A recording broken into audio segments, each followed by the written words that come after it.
In the previous video, we had talked about nitration. In this one, we're going to be talking about halogenation. So benzene reacts with a halogen to lead to the formation of a haloarene.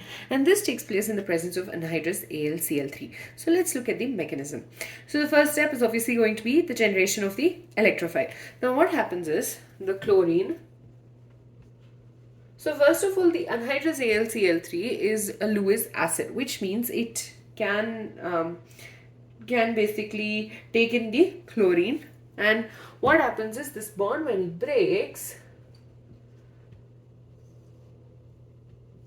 it leaves the chlorine atom with a positive charge and the AlCl4 complex with a negative charge. Now this particular ion is called as the chloronium ion. So we are having a chloronium ion formed.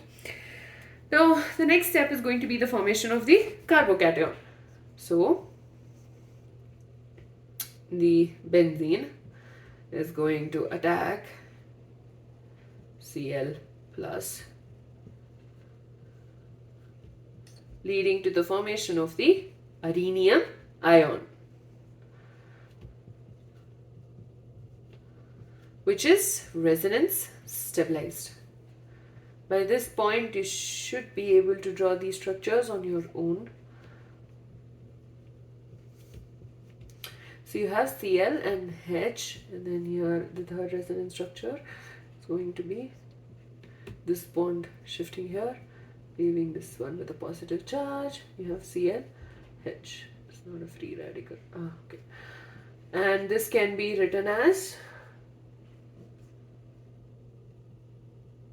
positive charge Cl and H. So we have the formation of the arenium ion taking place. The next step is going to be the removal of the proton, and the AlCl4 minus is going to be involved in this process. So here you have a positive charge, then Cl and H. Now this AlCl4 minus is capable of taking in the proton, abstracting the proton, and this leads to the formation of chlorobenzene plus HCl. Right, so in halogenation, especially we're talking about chlorination in this process, we are chlorine forms the chloronium ion, and then you have the formation of the carbocation by this step, and which is resonance stabilized, that leads to the formation of the arenium ion. And then you have the last step as the nucleophile comes in, abstracts the proton, leading to the formation of HCl, and you'll get back the AlCl3. Now in your textbook also this is given, they've given this particular reaction. I thought it'll be nice to have it here. So in the presence of an excess electrophilic reagent, substitution not just takes place at one carbon atom, it will take place at other hydrogen, the other hydrogen atoms are also going to get replaced. One such reaction over here is benzene is reacting with 6 molecules of chlorine. Okay, it's reacting with 6 molecules of chlorine in the presence of anhydrous AlCl3, and it is dark as well as it's cold. So in these conditions, it is leading to the formation of hexachlorobenzene. So hexachlorobenzene, as the name suggests, has 6 chlorine atoms bound to it. So you have chlorine at all the positions.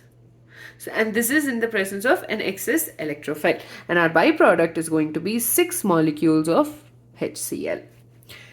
Right, so this is a reaction where you have an excess amount of an electrophile. So halogenation reaction, you have the benzene reacting with chlorine in the presence of anhydrous AlCl3 to lead to the formation of chlorobenzene and HCl.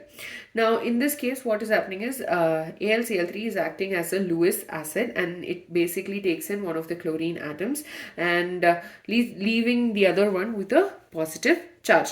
Now this chloronium ion is reacting with the benzene ring. It is basically leading to the formation of the arenium ion, which is resonance stabilized, and the AlCl4 minus will come in and abstract the proton from the hydrogen atom, or from the benzene ring, and lead to the formation of the benzyl chloride as well as hydrogen chloride. With that, we're done with halogenation. Whatever rules that basically this carbon atom is sp3 hybridized, as well as it does not take pattern resonance, is applicable to this as well. And this is the slow step as well, and this is the fast step of the reaction. In the next video, we'll be talking about sulfonation.